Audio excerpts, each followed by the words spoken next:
Ceci est un livre audio autogénéré par Google. Ouverture du colloque.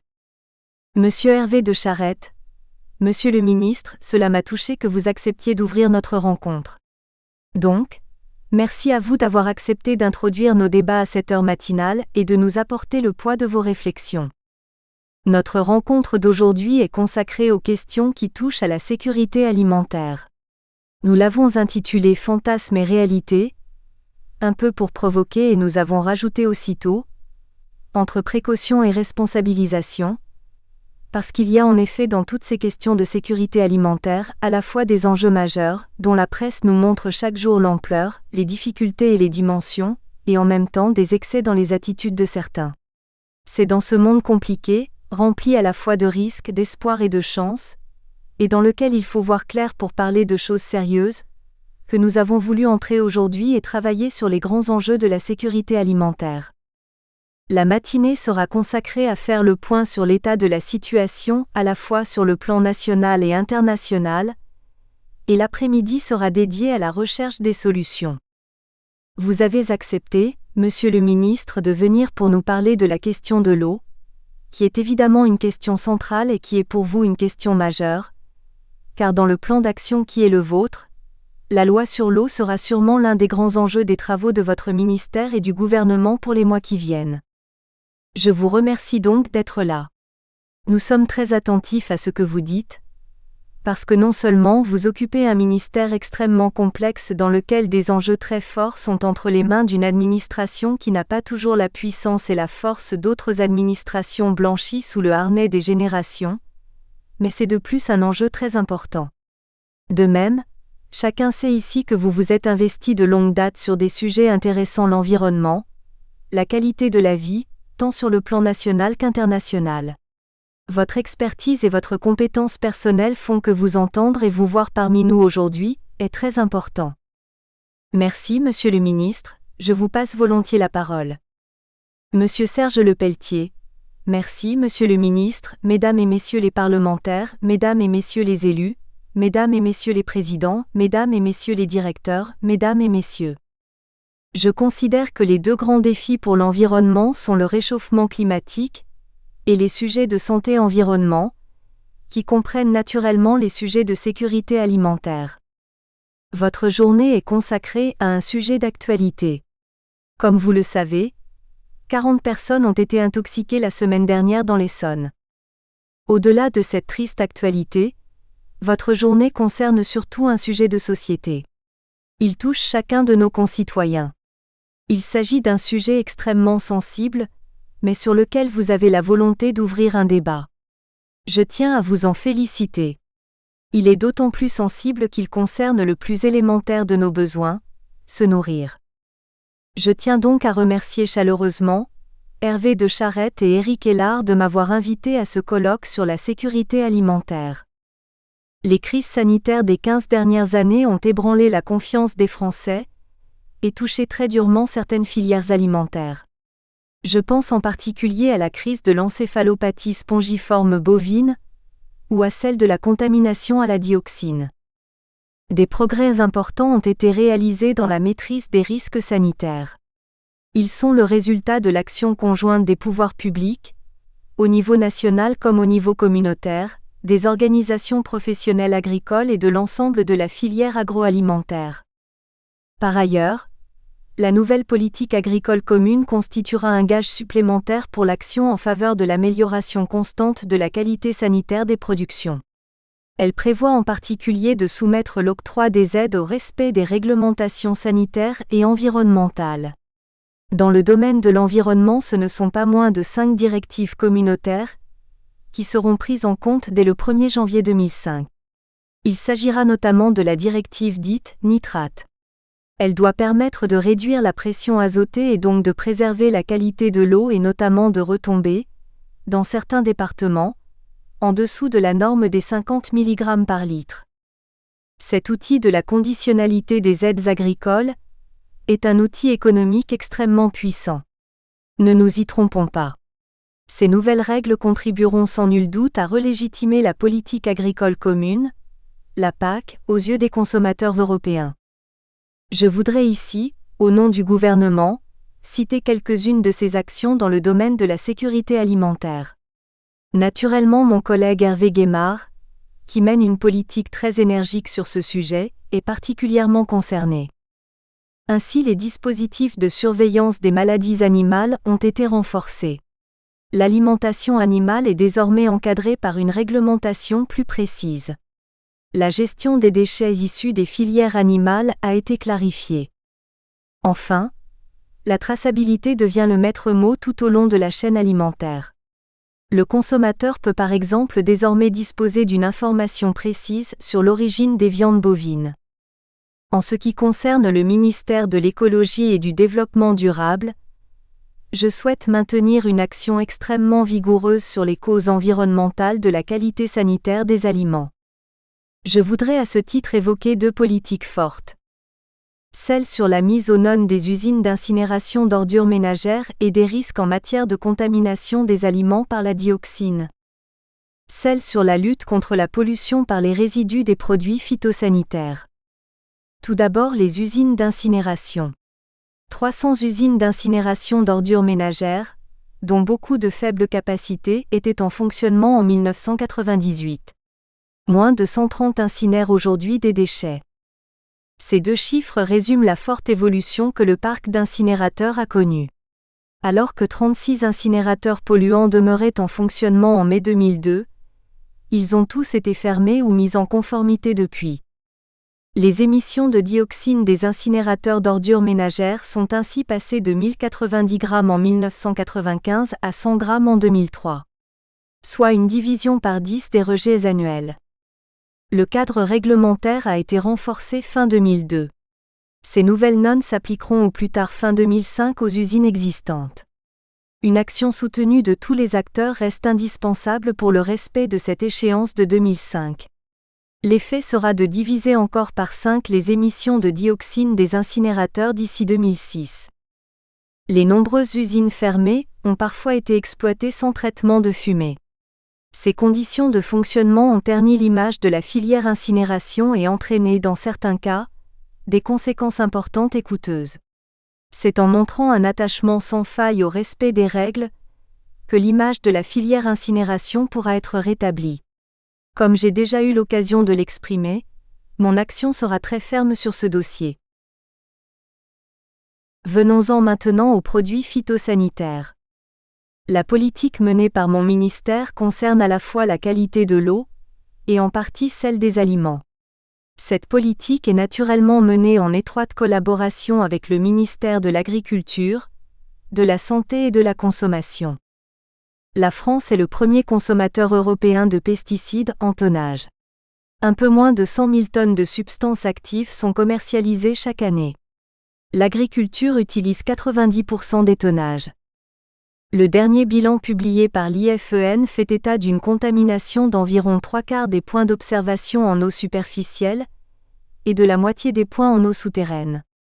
Des dépassements sont également ponctuellement constatés à l'occasion des contrôles effectués sur les végétaux.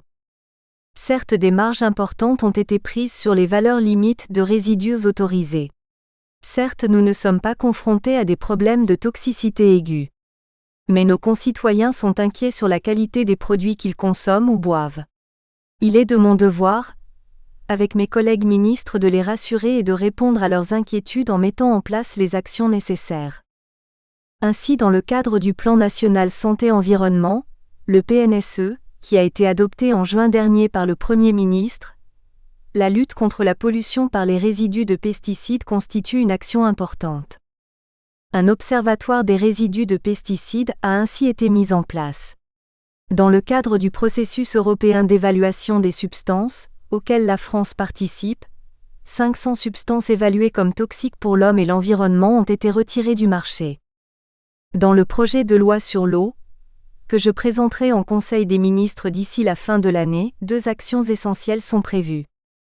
Premièrement, la mise en place d'un dispositif de contrôle de la performance des pulvérisateurs des agriculteurs. Deuxièmement, le développement de plans d'action à l'échelle des bassins versants en vue de faire évoluer les pratiques agronomiques. Au-delà des pesticides, Ce projet de loi sur l'eau doit permettre de structurer la politique de l'eau pour les 20 années à venir.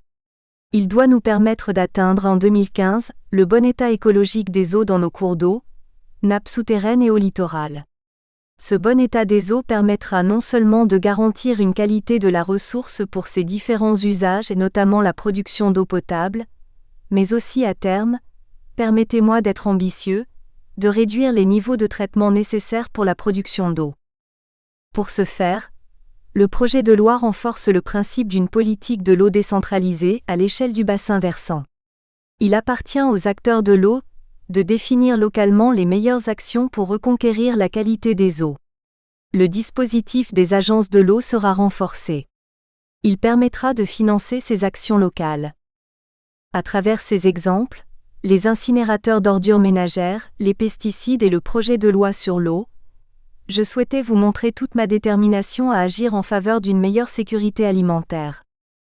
En effet, je suis persuadé que sécurité environnementale et sécurité alimentaire vont de pair. L'amélioration de la qualité de notre environnement ne pourra que contribuer à la qualité de la sécurité sanitaire de nos aliments. Je vous souhaite un excellent colloque. Monsieur Hervé de Charette. Merci beaucoup, Monsieur le ministre, vous avez commencé en nous mettant, si j'ose dire, l'eau à la bouche. Pardonnez-moi ce mauvais jeu de mots, mais en tout cas en mettant le doigt sur un sujet de grande importance et qui témoigne en effet que nos travaux vont porter sur des questions qui sont vraiment au cœur des préoccupations de nos concitoyens et à juste titre.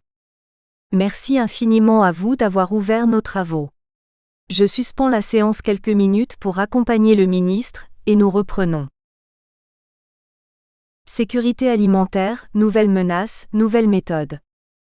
9h30, première table ronde, la veille sanitaire en matière alimentaire. Monsieur Éric Hélard, nous allons ouvrir la première table ronde qui s'intitule Veille sanitaire en matière alimentaire, et je passe la parole à Monsieur Claude Huriet. Monsieur Claude Huriet, merci beaucoup. Mesdames, Messieurs, bonjour.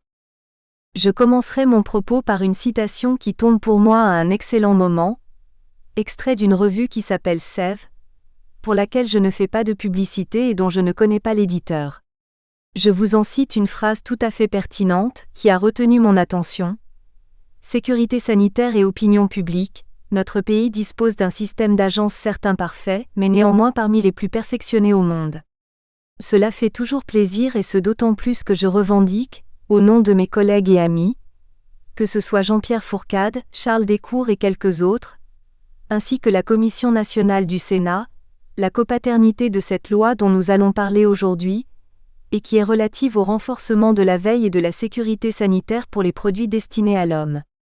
Le fait que je revendique cette copaternité me permet à la fois de jeter un regard attentif, affectueux sur ces agences, mais aussi un regard qui ne me met pas à l'abri des critiques. Au-delà de ma satisfaction d'avoir pu faire adopter une loi novatrice qui, après les drames sanitaires qui ont marqué notre pays, a renforcé la veille et le contrôle de la sécurité sanitaire des produits destinés à l'homme, je défends l'idée qu'avant d'appliquer de nouvelles méthodes, mieux vaudrait améliorer le dispositif actuel en levant certains freins voire même quelques blocages qui compromettent la dynamique voulue par le législateur de 1998.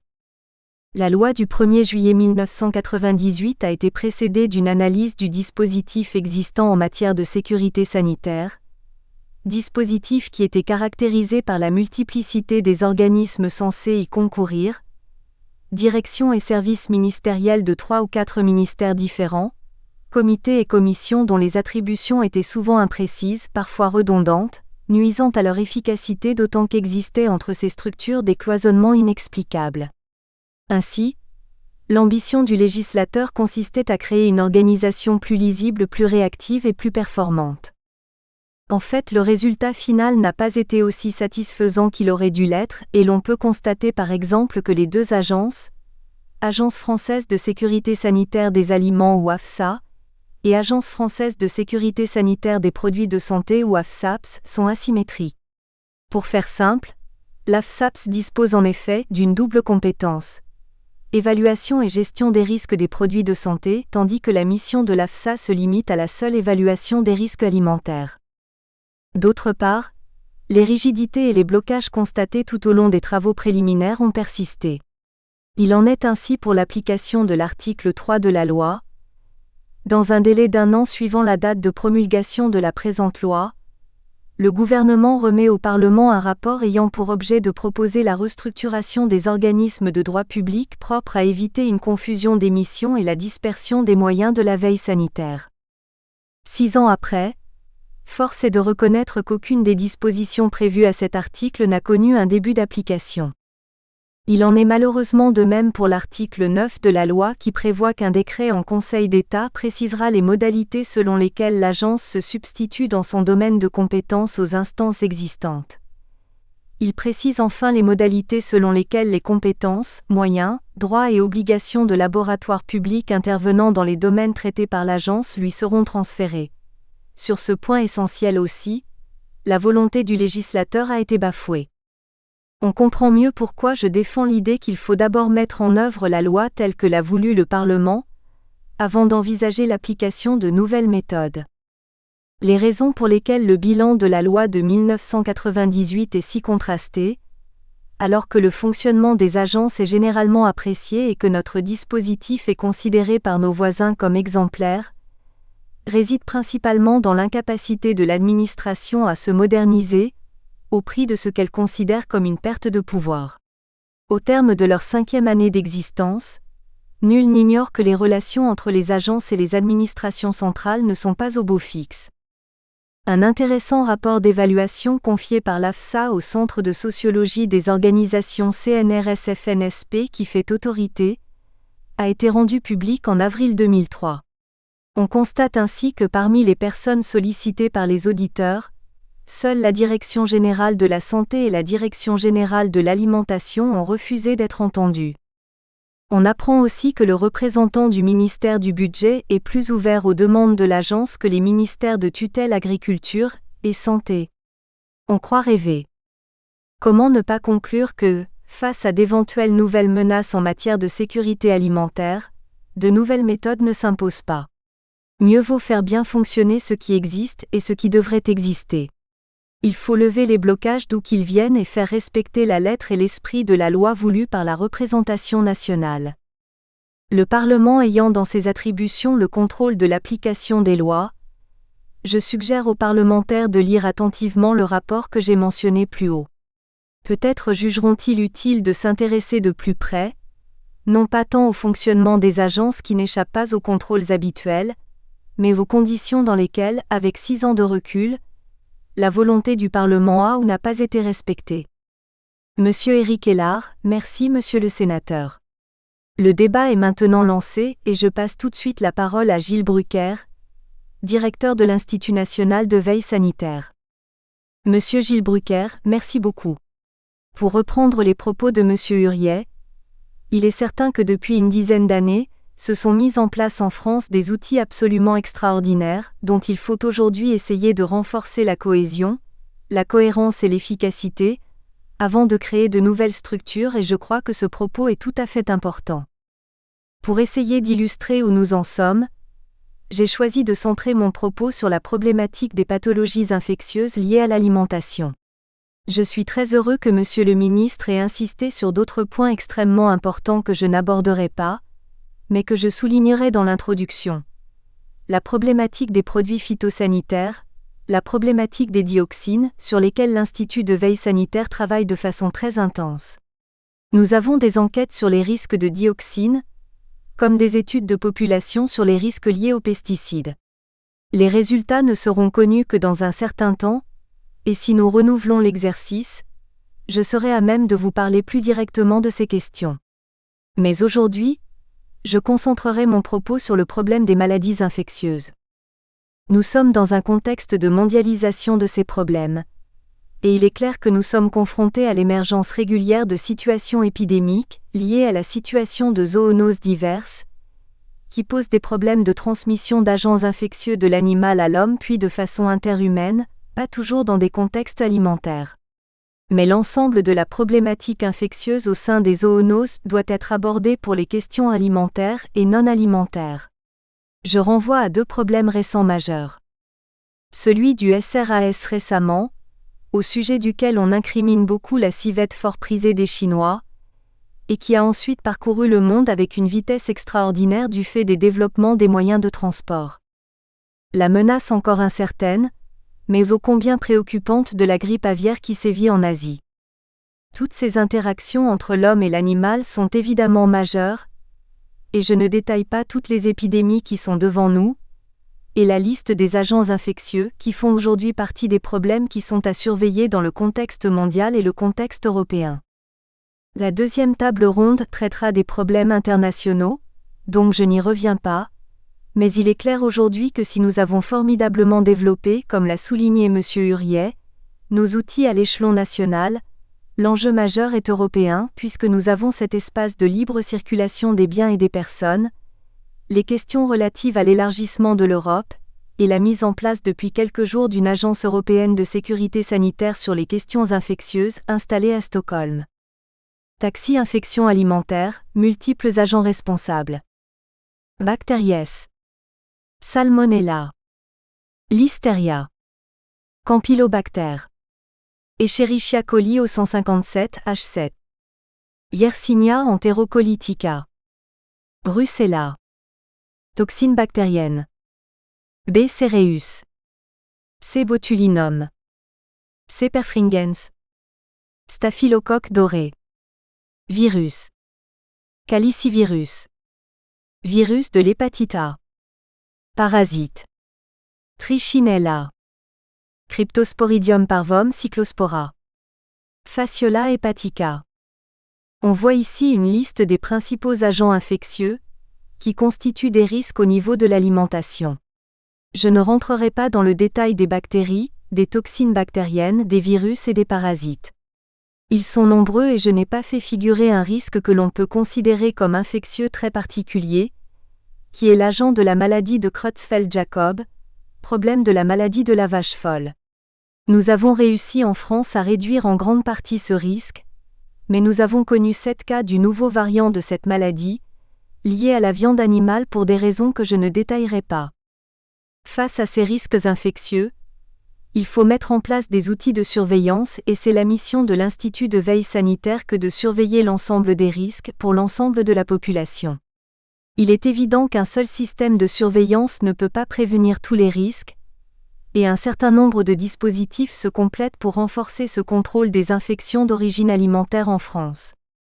La déclaration obligatoire des maladies d'eau, elle porte sur un certain nombre de maladies transmises par voie alimentaire, le botulisme, la listeria, les brucelles, surtout les toxines d'infection alimentaire collective. Les centres nationaux de référence. M. Huriet a évoqué le lien nécessaire entre les laboratoires et les agences de sécurité sanitaire, notamment pour l'AFSA. Je dois souligner que la Direction générale de la santé, DGS, a mis en place les centres nationaux de référence pour les agents biologiques dont on voit une partie de la liste ici. Il y en a 46 sous la coordination scientifique de l'Institut de veille sanitaire. Cet ensemble agence-laboratoire constitue un tandem d'une extraordinaire complémentarité et d'une grande efficacité dans la lutte contre les maladies infectieuses. Il faut aussi construire des réseaux de laboratoires indépendamment des centres nationaux de référence, des réseaux hospitaliers, et des réseaux avec des médecins généralistes, qui contribuent à la surveillance d'un certain nombre de problèmes, qui peuvent être vus, soit plutôt en médecine générale, comme les gastro-entérites aiguës ou l'hépatite A, soit en milieu hospitalier, comme les syndromes hémolytiques et urémiques en pédiatrie. Je ne détaille pas le circuit de cette déclaration obligatoire des toxi-infections alimentaires. On soulignera seulement l'importance de la cohérence du dispositif, à la fois des médecins, des établissements, des laboratoires, qui, par le biais de la déclaration obligatoire, sollicitent les DAS en lien avec la direction des services vétérinaires. L'ensemble des informations au niveau national remonte à l'Institut de veille sanitaire qui travaille de façon concertée avec les centres nationaux de référence pour l'expertise microbiologique avec la Direction générale de l'alimentation, et avec les autres agences, en particulier avec l'AFSA. Ces circuits sont d'ailleurs bien rodés et d'une formidable efficacité, pour les questions de toxi-infections alimentaires collectives. Evolution de l'incidence des bactériémies à Listeria, 1987 à 2001.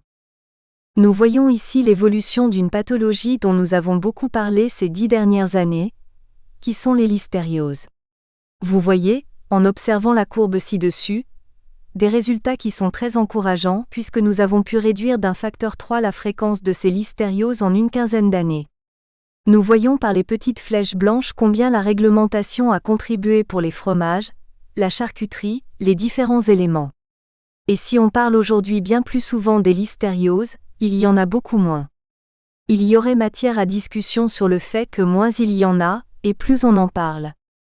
En ce qui concerne les toxi-infections alimentaires collectives, nous voyons l'accroissement de ces pathologies sur une quinzaine d'années, très certainement dû à une accélération formidable du système de détection.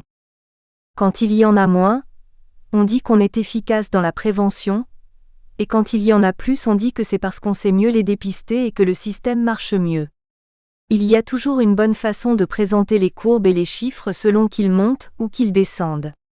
On notera que sur 16 ans, il y a eu plus de 7000 foyers de toxi-infections alimentaires collectives qui ont touché plus de 130 000 personnes et engendré une centaine de décès.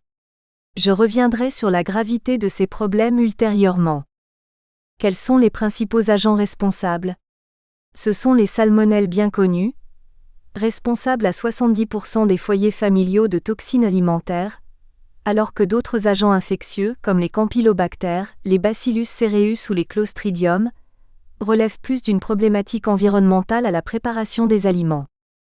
Monsieur le ministre évoquait tout à l'heure une épidémie récente assez sévère survenue en Île-de-France. Les informations dont nous disposons laissent à penser qu'il s'agit d'un Bacillus cereus, qui a amené l'hospitalisation d'une quarantaine de pensionnaires de cet établissement. Ceci montre que le contrôle du risque environnemental bactérien n'est évidemment jamais complètement certain. Cela reste des infections qui peuvent être d'autant plus sévères chez des foyers accueillant des personnes plus âgées. En ce qui concerne les salmonelles, je voudrais simplement appeler votre attention sur l'accroissement de la fréquence des salmonelloses, tous sérotypes confondus, entre 1998 et 1997. Ceci était lié à la contamination de la filière volaille, qui a sévi dans toute l'Europe. Nos amis anglais ont été très largement concernés par ce problème, avec comme solution un abattage massif au niveau des élevages de volailles. Depuis 1997, le contrôle des filières amène une réduction des salmonelloses, y compris en France. On retrouverait, mais je ne vais pas trop insister en analysant aliment par aliment, cette réduction sensible au niveau des œufs et des produits à base d'œufs, constituant les diagrammes les plus élevés de la diapositive suivante. Vous voyez donc la réduction tout à fait importante du risque lié à la consommation des œufs, qui représentait 33% des foyers en 1996, et qui en représentait 14% en 2002. Proportion des foyers selon l'aliment incriminé, 1996 à 2002. Un mot sur une bactérie encore insuffisamment connue, les campylobactères.